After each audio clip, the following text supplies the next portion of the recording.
Hi, I'm Kaylin. I spent 7 years quietly paying off my parents' house, thinking it'd be a gift for all of us someday, but on my sister's wedding day, they handed it, with a ribbon and applause, to her husband. Then, like nothing happened, they tried to move into my vacation home. When I said no, they called the cops on me. That was the moment I realized, sometimes the people who raised you don't think you exist unless you're useful. Before we dive in, tell me, what time are you listening and where from? Drop it in the comments. I read every single one. Because what you're about to hear is what happens when quiet daughters stop being quiet. The gravel crunched under our shoes as Merrick and I stepped out of the car and onto the warm soil of the vineyard. Late September in Asheville always carried this quiet in the air, like nature was bracing for something to end. Or begin. I wasn't sure which applied to today. Merrick adjusted his blazer and reached into the inside pocket. I watched as he tapped the envelope twice, habitually. $10,000. That was what we decided to give Callista and Griffin as a wedding gift. That, plus nearly 1/3 of the total cost of this whole setup. My younger sister's dream wedding, in the foothills of the Blue Ridge Mountains, wasn't cheap. But Merrick's investment firm had hit a record quarter. I'd just landed a long-term consulting client. We could afford it. And after all, Callista was my only sibling. We walked toward the main archway. Ivy curled around the stone columns like it had lived there for centuries. Fairy lights flickered from the vineyard rows. Everything looked perfect, too perfect. My parents stood by the welcome table, beaming like royalty. My mother, Vera, fussed with Dad's boutonniere while he muttered something under his breath and half smiled. I watched them, taking it in. They looked younger, lighter, glowing almost. I couldn't remember them looking this joyful at my wedding. They'd smiled back then, sure, wished Merrick and me a happy life. But they hadn't glowed. Not like this. "Don't start," I muttered to myself. Merrick gave my hand a little squeeze. "You okay?" "I'm fine," I said, though I didn't look him in the eye. A woman with a clipboard directed us to the seating chart. My finger traced the printed names down the glass panel until I found it. Kaylin Rosamond. Kaylin, with an I. I blinked. Close enough, I told myself. But when we reached the table, it wasn't close at all. Table 9, at the far back, by the bar. No family in sight, just co-workers from Griffin's tech startup and some friends I didn't recognize. I hesitated. Merrick whispered, "Want me to switch cards?" I shook my head and forced a smile. "No, it's fine. It's her day." As we sat, I glanced toward the head table. My parents were already seated there, front and center, between Callista and Griffin. My chair scraped a little as I pulled it out, and not a single head turned, not even Mom's. Dinner began, and the room buzzed with toasts and laughter. Courses came and went. Wine was poured generously. I declined. Something in my gut twisted every time someone clinked a glass and shouted, "To the happy couple!" Then the microphone feedback cut the chatter. My mom stood up, straightened her dress, and tapped the glass. If we could have everyone's attention. People quieted instantly. Dad rose beside her. "We just wanted to say thank you to everyone for celebrating our beloved daughter's new chapter." A hush settled. I felt my heart jump. Were they talking about me? I glanced around, then back at them. "Watching Callista grow into the woman she is today," Dad continued, "has been one of the greatest joys of our lives." A slow throb built in my temples. "She's brought so much light, laughter, and love to our family," Mom added, voice trembling with emotion. Someone at another table whispered, "Aw." "And so," she continued, reaching into her clutch, "we wanted to give her and Griffin something to start this journey with, something meaningful." I saw the envelope before I even registered what it was. "We're gifting them the house," Mom said proudly. "Our family home. It's theirs now." Gasps and applause. I heard claps, cheers, even a few teary sniffles. And I sat frozen. The house? The house? The one I had been paying the mortgage on for 7 years, quietly, after Dad's hours were cut, and Mom's arthritis worsened. The house that still had my name tied to the escrow account, the insurance, the repairs. No warning, no conversation, no thank you, just gifted away. Like I didn't exist. Callista burst into tears, throwing her arms around our parents. Griffin grinned like he'd won the lottery. Maybe he had. I forced my lips into something that resembled a smile. My nails dug into my napkin under the table. Merrick didn't say anything, just placed his hand on my knee. "I'm okay," I said softly. "Don't." But I wasn't. The rest of dinner passed in a blur. I didn't touch my food. I just watched them. Callista glowing, Mom dabbing her eyes like she was proud of herself, Dad laughing like he hadn't missed my college graduation because of a golf trip. By the time dessert came, I'd had enough. "I need air," I told Merrick, pushing back from the table. He stood, but I waved him off. "Just 5 minutes." I walked down the gravel path away from the main tent, past the rows of hanging lanterns, past the photo booth, toward the overlook where the photographers were staging more pictures. I stopped behind a hedge just before they could see me. There they were, Callista and Griffin, posed on the porch of the house, my house. The photographer arranged them like a Hallmark ad. "Okay, now hold up the key together." They both turned to face the camera. Griffin fished something out of his pocket. My breath caught. They lifted the brass house key like it was a damn trophy, like it was a symbol of legacy, like I had never existed. I didn't say a word during the drive home. Merrick kept glancing at me like he was waiting for the dam to break, for the screaming, the tears, the explosion that, if I were another woman, might have come right then and there. But all I could do was sit stiffly, arms folded, watching the tree-lined road blur past the window. When we pulled into our apartment's garage, I got out without a sound, walked inside, and placed my shoes neatly by the door. The hum of the fridge was the only noise in the apartment. I headed to the bedroom, peeled off the dress, hung it carefully, then sat down on the edge of the bed. Merrick hovered in the doorway. "You want to talk about it?"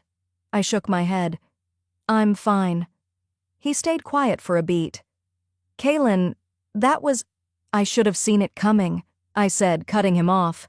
Because somewhere, deep down, I had. Maybe not the key, not the speech, but I'd felt it building for years, the little slights, the way I disappeared in a room full of my own family. I just hadn't expected the slap to come with applause. The next week passed in a strange kind of haze.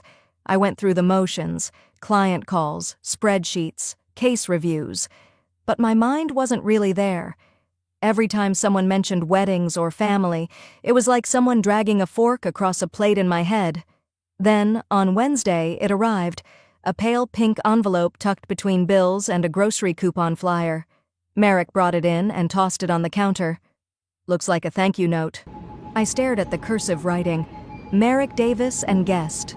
I opened it. Inside was a card with gold foil lettering, "Thank you for being part of our dream day," and a short message scrawled in Callista's signature bubbly handwriting. "Thank you so much for your generous gift and for helping make our wedding so magical. We'll always remember your kindness. Love, Callista and Griffin." No mention of me, not even once. I read it twice. My eyes scanned every line, searching for the possibility that maybe I'd missed something, that surely she hadn't just thanked Merrick, that I, who had planned, paid, and stayed silent, wasn't just guessed, but I was. I dropped the card in the trash without another word. Later that night, I sat at the kitchen table with a glass of water, staring blankly at the fridge magnets. Merrick came over, leaned on the counter, arms folded. "You okay?" I gave him a look. He sighed. "Kaylin, I know you don't want to hear it, but maybe it's time to stop making excuses for them." I stayed quiet.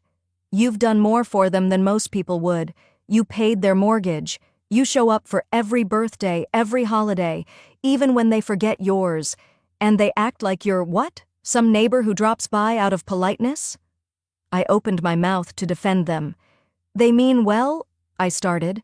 He raised an eyebrow. "Do they?" I closed my mouth. The words felt hollow before I even said them. Why do I always rush to defend people who forget me so easily? I murmured. Merrick didn't answer. He just reached over and squeezed my shoulder. Later, I lay in bed staring at the ceiling fan spinning in slow, deliberate circles. My mind wandered. No, it unraveled. Threads pulling back through years I hadn't dared look at closely before. My law school graduation. I'd worked 3 jobs to put myself through, and when I walked across that stage, my parents handed me a check, $50, and a card that said, "So proud, love Mom and Dad." 2 years later, Callista graduated with a communications degree from a state college. They gifted her a brand new Subaru with a giant bow and a party at the lake house. I'd told myself money was tight back then, that maybe they'd finally gotten a bonus or some tax refund the year she graduated. I'd wanted to believe that, but what if it wasn't that? What if I was just less wanted? What if I was always the contingency plan, never the favorite? Well, I rolled onto my side and shut my eyes. Sleep didn't come. Friday morning, I walked into the office early, hoping burying myself in client files would keep the spiral at bay. It didn't. By mid-morning, I was sitting across from a small business owner, going over a standard tax review. He was trying to sort out a partnership dissolution and asked casually, "Hey, if I paid half the mortgage for the last 5 years but the deed's in her name, do I get anything back if we split?" I blinked. My throat tightened. He waited, pen in hand. "If it's not in your name," I said slowly, "legally, it gets complicated." I heard my own words like they were meant for me. 7 years of writing checks, transferring funds, taking on the upkeep when Mom couldn't handle it and Dad was between gigs. Never once had I asked to be added to the title. I'd just assumed they knew, that they'd remember, that they were decent.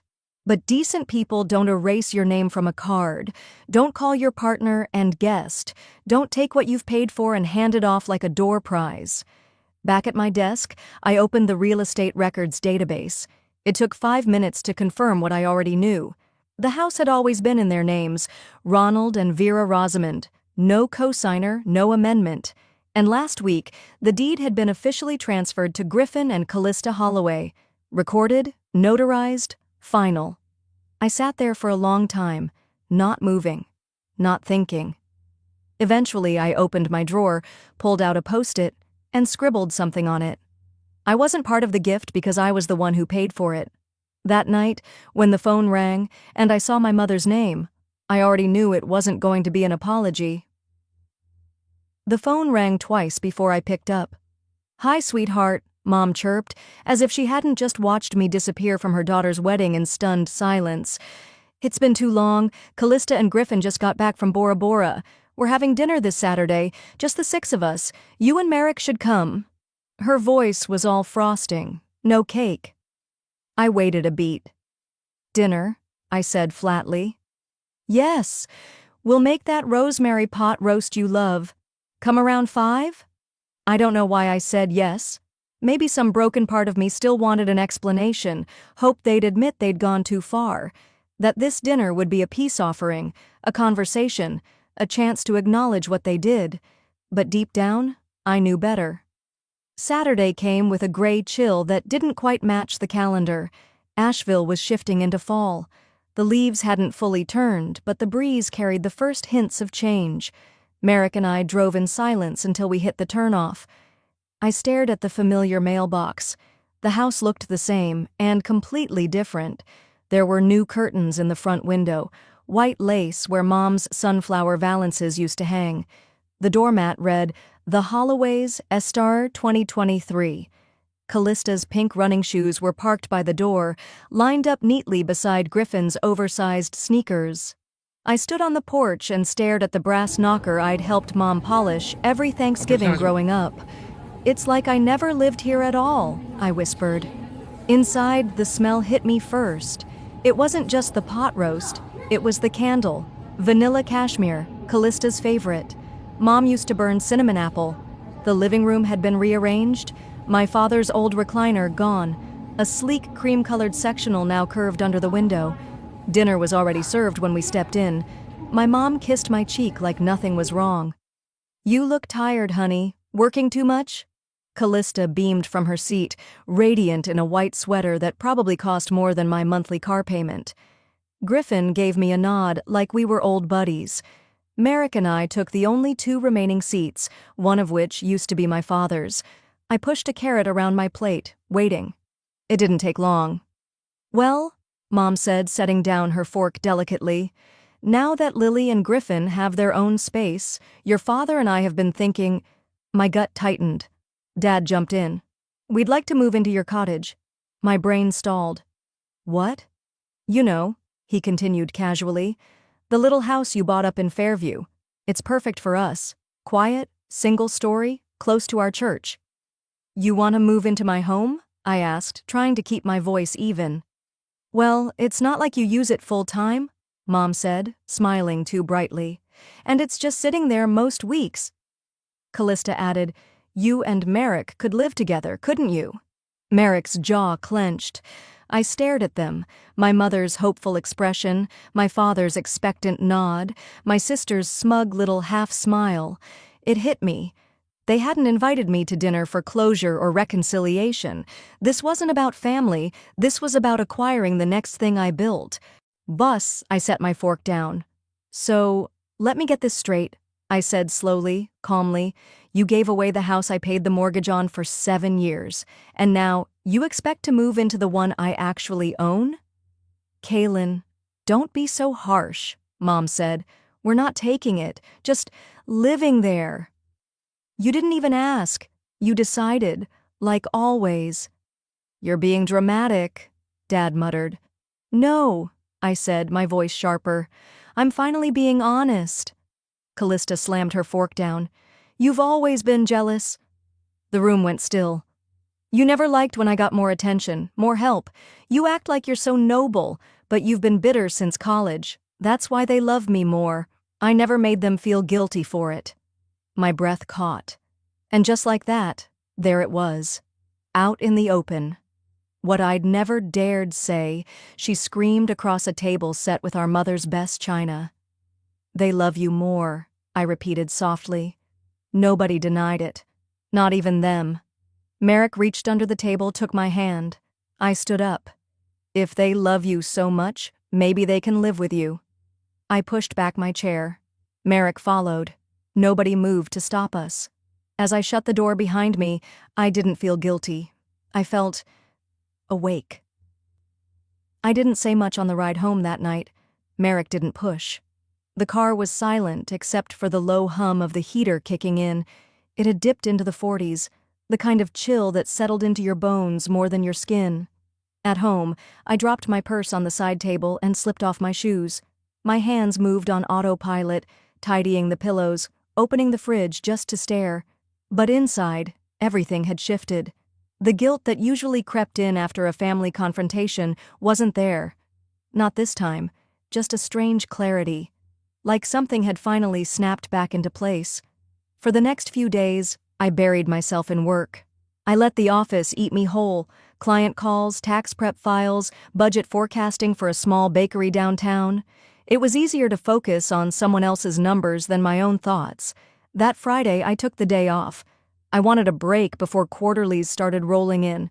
I made breakfast, washed the windows, let the quiet stretch long.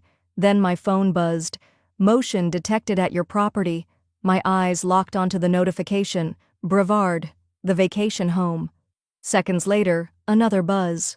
This time, a call. Unknown number, but I knew what it was.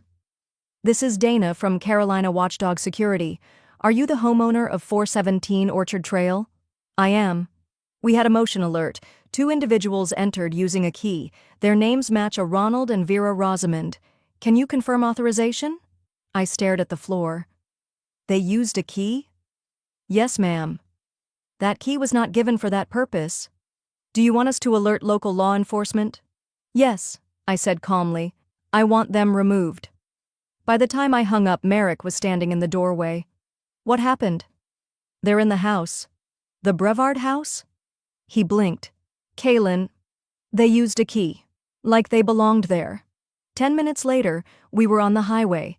Leaves blurred outside the window, gold and rust-colored against the early October sky. My thoughts spiraled. Past birthdays skipped, promises broken, the way Callista had thrown her words like knives just a week earlier. You don't know how to share. This wasn't about sharing. It never had been. They didn't think they were taking. They thought it was theirs to begin with. We pulled up just past noon. The gravel crunched under the tires as we approached the porch, and there they were, my parents, sitting like squatters beside a stack of plastic bins, a cardboard box labeled linens, a bag from Home Goods.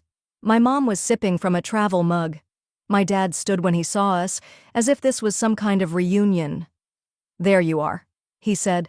"We figured you'd come around." I got out slowly, walked right past him. The sheriff's car was already parked nearby. The deputy stood waiting, arms folded. "They don't have permission to be here," I told him. My mother's mug clinked sharply against the wood as she stood. "What are you doing?" she snapped.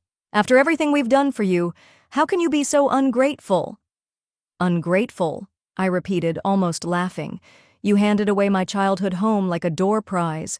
Now you think you're entitled to my vacation property?" My father stepped forward.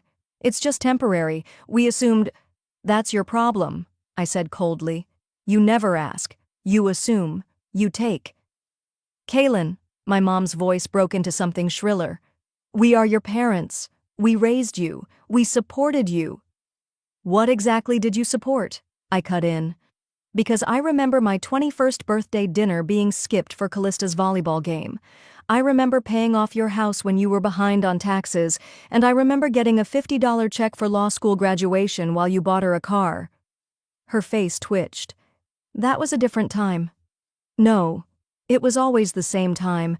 I just kept pretending it wasn't. The deputy cleared his throat. "Do you want to press charges, ma'am?" My father looked stricken. "Don't do this." I looked between them, all the years layering like sediment. The excuses, the favoritism, the rebranded manipulation they called family. "No," I said. "No charges, but I want them off the property. Today." "Understood," the deputy said. "We can escort them to the station for holding. Standard for trespass mediation." My mother gasped. "You're sending us to jail?"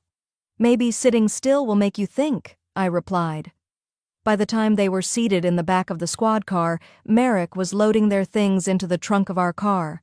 We drove straight to a local storage facility and prepaid a unit for 30 days. That was more than they deserved, but I wasn't trying to be cruel. Just done. We returned home late that afternoon. The apartment was quiet. I dropped the keys on the desk and sat down. The deed to the Brevard house was right there, under a stack of utility bills. I picked it up, ran my fingers across the seal. "I've paid for everything," I murmured. A pause. "Except peace." I didn't sleep that night. Not really. My body went through the motions, washed my face, changed into pajamas, curled up next to Merrick, but my mind spun like a wheel with no brakes. Even as I shut my eyes, I saw my parents' faces as the officers asked them to leave my property. I remembered the click of their car trunk, the shuffle of their bags, the silence they left behind like a smoke trail. But I was about to learn, when you set boundaries, some people see it as war. 3 days later, I woke up to the sound of my phone vibrating nonstop on the nightstand. The morning sun barely pierced the curtains, but the light from the screen stabbed harder than any glare. 17 missed calls, 14 voicemails, more texts than I cared to count, all from cousins, aunts, even a neighbor I hadn't spoken to in years. And then I saw it, a Facebook post from Vera. Her profile photo, a cropped wedding shot with Callista. The caption read, "In our golden years, we've been cast out by our own daughter, treated like criminals. All we ever did was love her." Below that, 2 photos. One of my parents sitting hunched over on my porch steps, suitcase by their feet like they were stranded refugees. Another, zoomed in, of the officer's cruiser in the background. She had taken those before they were escorted away. The comments came in waves. "She kicked them out? How heartless! Kids today have no soul. My son would never..." One relative wrote, This is what happens when you marry a man who wants to isolate you. She's not herself anymore. I didn't cry. I didn't text back. I just sat there, phone in hand, letting the words hit like tiny darts. Then came the private messages. Aunt Priscilla, your mom is devastated. She says you won't even let them stay in the little cottage. Isn't that the one you never use? A childhood friend. I don't know what's going on with you, but I miss the old Kaylin, the one who always put family first. Someone else. You think a house matters more than your own parents? Shame. My fingers hovered over the keyboard, ready to type 1,000 truths. I could have said, I paid for that house. I was never asked, only assumed. I could have attached the mortgage statement, the title, the receipts from every sleepless weekend I worked extra just to afford that cabin. But I didn't. Instead, I turned the phone face down and stood. My knees were shaky, not from sadness, but the pressure of holding in every word I wanted to scream. Merrick was already in the kitchen, scrambling eggs. He looked up when I entered, reading my face instantly. You saw it, he said. I nodded. He wiped his hands on a towel and walked over. You don't owe anyone an explanation, not unless you want to. I sat at the counter. It's not just the post, it's that so many people believe it, without even asking. He reached into the drawer beside the fridge, pulled out a thin manila folder, and placed it in front of me. Inside, printouts of emails, screenshots, payment confirmations, tax records, everything. I've been saving these for years, he said, in case you ever needed to remember what's real. I looked down at my own signature on dozens of documents. I had made all the payments. I had paid all the taxes. It was my name that bought peace, even when they treated it like wallpaper, meant to fade into the background. Later that afternoon, I headed to the office. I needed to move, to breathe something that didn't smell like betrayal. But walking past the glass conference room, I saw Emily, the new intern, being scolded by one of the senior partners. She stood stiff, arms behind her back, taking every word without blinking. My chest tightened. That had been me once. Silent. Accommodating. Careful never to rock the boat. I had worked holidays, missed funerals, swallowed slights so sharp they left splinters in my pride. Because back then, I thought silence was strength. But as I watched Emily nod and apologize for something that wasn't even her fault, I saw it differently. Silence wasn't strength, it was survival, and it kept you small. That night, back at home, I made a cup of tea and sat at the dining table. Merrick was grading student essays in the living room, occasionally looking up at me, his eyes patient and steady. I opened my laptop. I didn't go to Facebook right away. I started in Word, typed, deleted, typed again. Then I started over. By midnight, I had 3 paragraphs, then 6, then a dozen. I recounted the facts, not with venom but with precision. The years I paid the mortgage, the money I poured into the cabin, the times I was told to just understand when Callista got more, louder, and first. I didn't name-call. I didn't retaliate. I ended the draft with one sentence. If you want the whole truth, I'll tell it. But you better be ready for it. I stared at the cursor blinking after that line. It wasn't shaking. Neither was I. I didn't close the laptop right away. I sat there in the dim glow of the screen, watching my own words stare back at me. They weren't laced with bitterness or coated in sugar. Just the truth, calm, unfiltered, and long overdue. By morning, the storm had rolled in. Not the wild kind with thunder and lightning, but the quiet type that knocks once, twice, then kicks the door down. My inbox was full. Cousins, old friends, even people I hadn't spoken to in years, all weighing in. I didn't know you paid for the house, one cousin messaged. That changes everything. Some of the nastier comments under Mom's viral post had vanished, like people were quietly trying to backpedal now that receipts were involved. No apology from Callista, of course. No explanation from Mom. Silence speaks too. And in my family, it always said, "You don't matter enough to deserve an answer." I was halfway through a cup of coffee when the email came. It was from a name I barely remembered, Gregory Bell. He used to be the family's estate lawyer. I clicked it open, half expecting a form letter, but it was personal. Ms. Rosamond, I came across your Facebook post and I believe there's something you should be aware of. My stomach tightened. In 2016, the email continued, your parents initiated a draft to transfer ownership of the family home into your name. It was never finalized. In 2018, however, the deed was reassigned to another beneficiary, your sister. No legal notice was required, as the property was still under joint parental ownership at the time. I reread that paragraph at least 5 times. They had planned to give it to me. At one point, they meant to. But then, they changed their minds. Quietly. Without a word. I stared at the wall for a while, letting that sink in. Then I opened a new browser tab and logged into the county records portal. Just a hunch. But when I searched the Brevard address, my vacation home, there it was. A title search inquiry. From my mother's name. Dated 2 weeks ago. They were checking the legal status, preparing maybe to try again. The betrayal didn't feel like a stab anymore. It felt like a spreadsheet. A calculated, columned decision. Long game manipulation, built on the assumption that I'd never question it. I stood up, crossed the apartment to the hallway closet, and pulled down a black accordion file. The label was smudged but still visible. Mortgage, 2017-2024. Inside were years of documentation, loan statements, receipts, proof of every transfer, every dime I'd moved from my personal account to keep the roof over our heads, every dollar I thought I was investing into family. I laid them all out on the dining table, sheet by sheet.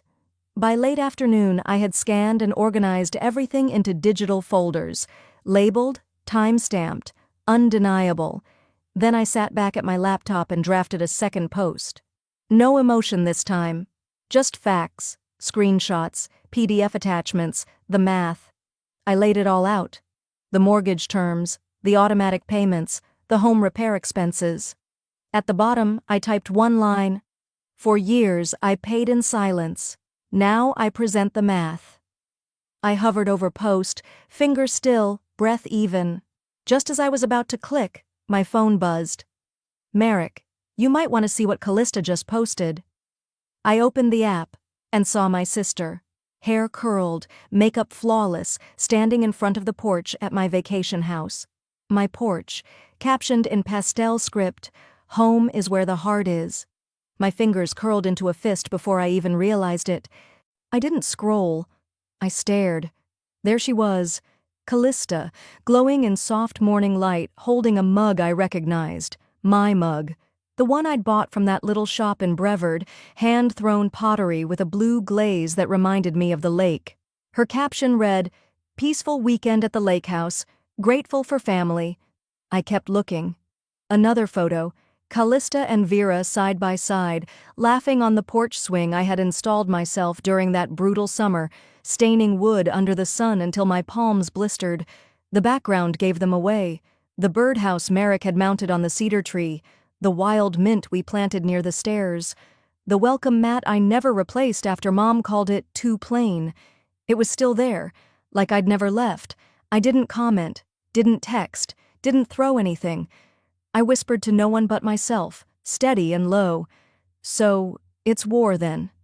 By 9 a.m. the next morning, I was sitting across from Gregory Bell, the estate lawyer, again. His office smelled like paper and carpet cleaner. He offered coffee. I declined.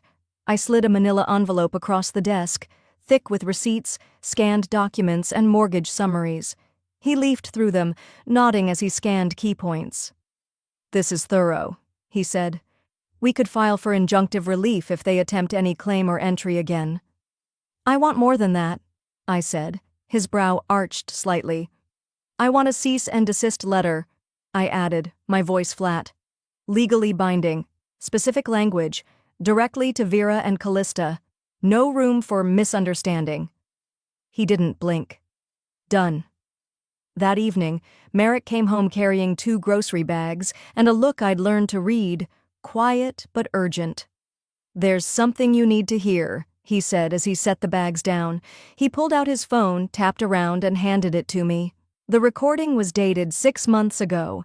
I remembered that weekend. He'd stepped out to call her after a strange voicemail about family plans. Her voice filled the room. Kaylin's always been the workhorse. That's her role. Callista deserves comfort. She's had a harder time emotionally. You know that. I didn't flinch. Merrick sat beside me, unsure whether to say anything. I handed the phone back. We'll use that. The next morning I sat down with my laptop. No emotion this time, just precision. I uploaded the second post. First, screenshots of bank transfers, labeled by year. Then PDFs of the mortgage agreement. Then the title logs showing the inquiry into my vacation property. I ended with the audio. Beneath it I wrote, "This isn't revenge. This is clarity. I won't be rewritten." I hit post. Within hours the reactions rolled in, messages, shares, support from people I barely knew. "You don't owe them anything," one woman commented. "Thank you for showing your receipts," another wrote. "So many of us stay quiet. We shouldn't have to." Some tried to defend Vera and Callista until they heard the clip. I didn't reply to anyone, I just let it sit. Truth has its own volume. By evening, Callista finally broke her silence. She posted a screenshot of my post with a caption, "We never wanted this to go public, but if you want public, fine, let's talk legal." Vera commented right below it, "She'll regret this." I closed my phone, then smiled, because by then I already had the final piece I needed, and they had no idea. The morning sun cut across the floor of my apartment like a blade. I sat at the dining table sipping lukewarm coffee, waiting. It didn't take long. At exactly 9:07 a.m., Gregory Bell forwarded me the scanned letter we'd finalized together 2 days ago. Subject line, "Delivered." The cease and desist had gone out by courier and email. It addressed Callista formally, Ms. Callista Rosamond Wells, and outlined clear legal terms. Immediate removal of all social media content referencing the Brevard property, full return of all copies of the house key, and an explicit warning regarding the fraudulent title inquiry logged in my name. The closing paragraph read, "Should any further attempts at misrepresentation or possession be made, the undersigned reserves the right to pursue damages and full injunctive relief under state and federal law." Enclosed with the letter were scanned PDFs, proof of the title search attempt and evidence Vera and Callista had accessed my mortgage files using old personal information. They had tried to start a transfer, quietly, illegally, under my nose. I leaned back and whispered to the ceiling, "You should have known better." By noon, the family group chat detonated. It started with a message from Aunt Darlene. "Is this true?" She attached a screenshot of my post, followed by a screenshot of the letter which someone had leaked. I didn't ask who. Uncle Robert chimed in next. "Kaylin did what she had to. Proud of her for standing up for herself." That was when Callista left the chat. Vera responded in the form of a voice memo. Her voice cracked as she spoke. "I did it for the family, for the image, for you girls to be close. If we look like we're struggling, people talk. If Callista looks like she's lacking, she spirals. I thought we were doing what's best for everyone." I didn't reply. Let them sit in the silence they'd always handed to me.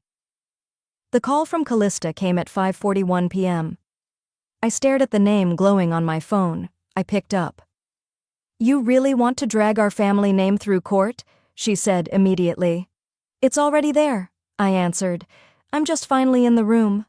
She paused, long enough for me to hear the tension in her breath. "You're choosing property over people, Kaylin." "No," I said slowly, calmly. "I'm choosing peace over manipulation." Another pause, then the line went dead. I didn't call back. The next day at work, we had a team lunch for our new intern project. We sat in the lounge conference room, cheap chairs, paper plates, someone's homemade brownies sweating through foil. It was nothing fancy, but when the intern handed me a napkin with a little name tag taped to it, I froze. Kaylin, it read, spelled right. The handwriting was neat, not hurried, not second-guessed. I stared at it a little longer than I should have. For the first time, my name wasn't misspelled, not forgotten, not skipped, just seen. I folded the napkin and slipped it into my purse without saying a word. That evening, Gregory emailed again. He had a short update. Vera and Ronald have relocated to a retirement community apartment in Hendersonville. 1-bedroom, month-to-month lease. No note from them, no challenge, just quiet compliance. As for Callista? Silent. Her social feeds wiped clean. No weekend getaways, no mugs, no lakeside photo shoots. I didn't need an audience to feel victorious. Silence, in this case, was the reward. The final voicemail came that night. I just sat down on the couch when I saw it on my screen. One missed call. One message. It was from Vera. "Kaylin, we need to talk. We know we messed up. Please, just talk to us." I didn't save it. I didn't replay it. I deleted it. And that, I realized, was the first real boundary I had ever held with them. The voicemail was gone. Deleted. Not because I wanted to forget, but because I no longer needed to remember it on their terms. In the weeks that followed, life didn't erupt into something dramatic or cinematic. It quieted, and for once that felt like a reward. I went back to work. I made dinner with Merrick most nights. Chicken stir-fry one evening, lentil soup the next. We watched documentaries about national parks and argued about whether we'd ever go camping. Him, yes, me, hard pass. We laughed more than we used to, not because things were suddenly perfect, but because the air was finally clear. On a crisp Saturday morning, I drove out to Brevard. The vacation home, the one I'd fought for, the one I almost lost, was now rented by a traveling writer named June. She greeted me on the porch with a smile that didn't need explanation. Inside, the space had shifted. A few of her things dotted the room, books on the coffee table, a vintage typewriter by the window, but it still smelled faintly of lemon oil and cedar, the way I liked it. As I walked her through the drawer setup in the kitchen, she paused. "These napkins," she said, unfolding one gently. "They're linen, right? Handmade?" "Yeah," I nodded. "They were a gift. I left them behind once. Now they stay." She smiled and ran her fingers over the stitching. "It feels like someone really lived here." I nodded again, softer this time. They did. The next week, an email from Callista landed in my inbox. Subject, clearing the air. It was a few stiff paragraphs dressed in civility, no names of wrongdoing, just a vague admission of regret over how things unfolded. A line about wanting to preserve peace. Not once did she say sorry. I didn't reply. The day after that, a bouquet of lilies arrived at my office. No card. I turned to our receptionist and gestured toward the flowers. "They're not for me," I said without blinking. "You can keep them." She blinked. "Are you sure?" "They're beautiful." "They're not mine to keep. They're someone else's performance."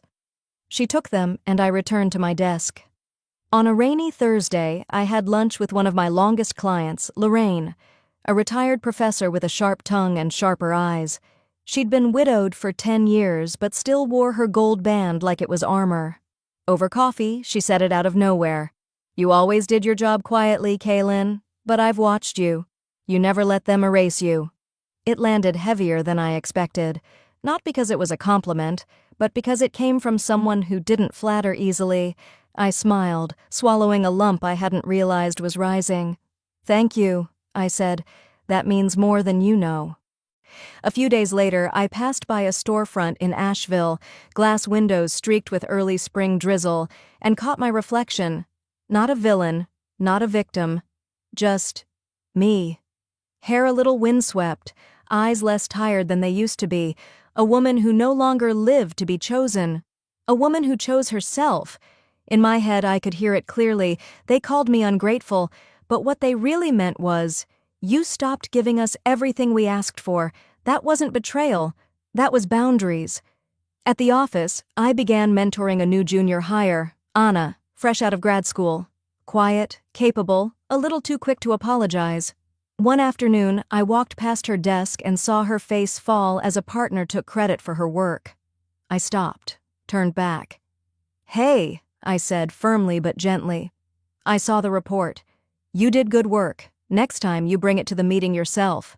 Her eyes widened, unsure how to respond, but I smiled. "Trust me, Speak up early. It saves years. That night, back at my apartment, I opened the bottom drawer of the hall table. Inside was a small wooden box I'd picked up at a flea market years ago, engraved with swirls and a brass latch that stuck sometimes. I opened it and placed the old house key inside, the same key they once held up like a trophy, the same one they tried to use to walk through my walls. I labeled the box with a strip of masking tape. Things I survived, and for the first time in my life, I didn't give away the key. I kept it.